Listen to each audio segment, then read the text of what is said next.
Always remember there is the best home that you could always visit and that you could always stay. And that is to stay in the Lord.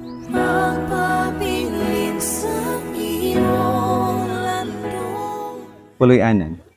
Ang puloy-anan mga igsoon sa kinika space ug sa kanika lugar kuntiin mabati nimo nga nay kapahulayan. Ang puloy-anan mga igsoon diri nimo mabati ang gugma, ang pagkayusa ug ang pakigdait sa matag usa. Ug ang puloy-anan mga igsoon sa kanika lugar kung diin ang imong mga panginahanglan mo provide. Karong adlaw mga igsoon, sultihan ikaw nga naay pinaka the best nga puloy-anan nga pwede kang mosulod anytime. Because this world is offering us homes, houses, places nga makayon ta igsoon, we don't feel belong. We don't even feel nga naay katagbawan ni ini nga mga lugar.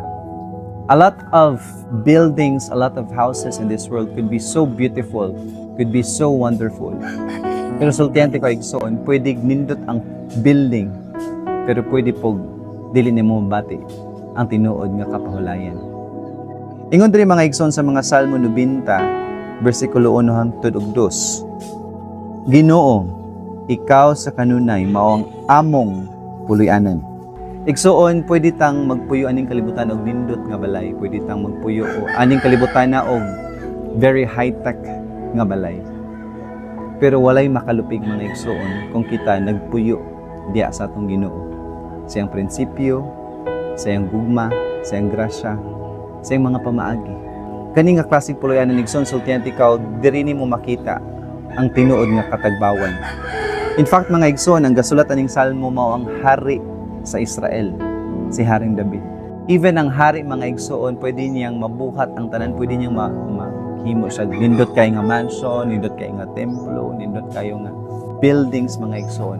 Pero grabe kayo yung kasing-kasing nga nagkinahanglan og uhaw sa Ginoo, nga iyagong gimension diri mga igsoon nga ang Ginoo mao ang iyang kanunay nga puloy-anan.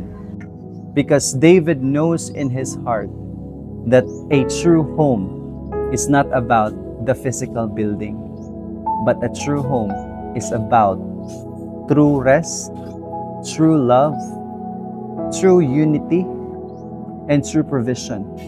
Tinuod nga kapahulayan, tinuod nga gugma, tinuod nga pagkayusa, tinuod nga pakigdait, o tinuod nga pag-provide sa imong mga kikinahanglan.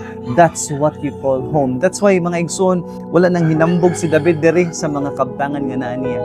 Kaya ngayang mapahinambog mga igsoon, maong kapahulayan nga nakuha niya, maong puloy-anan nga nakuha niya, o natagamtaman niya nganha sa Ginoo.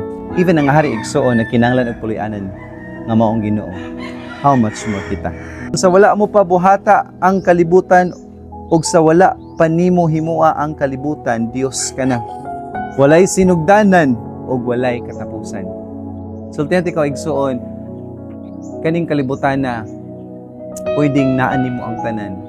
But always remember, whatever that's here on earth, technically that's not yours. Probably it's yours for the meantime, for a certain time. But at the end of it all mga igsoon, all of these things belong to God.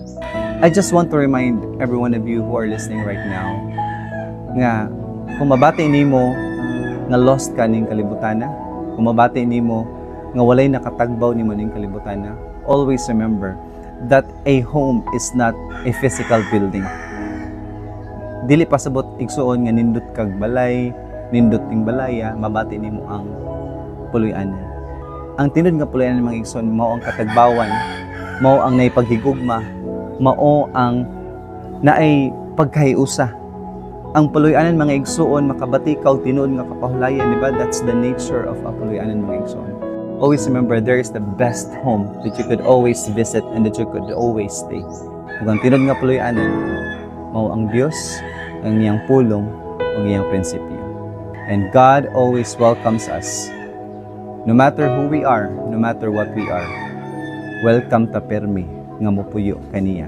Because every time na kasi Ginoo mga igsoon, every time na kasi ang prinsipyo, every time na kasi ang pamaagi, ang gugmag, ang grasya igsoon, ang tanan nga imong gikinahanglan would always be addressed O ang tanan ang nga imong gidesire o gipangayo, iya ka nang gihatag. Kaya nga naman, siya ang walay sinugdanan, siya ang walay katapusan, siya ang tagyaan ng kalibutana, og sa mga butang nga naa niini.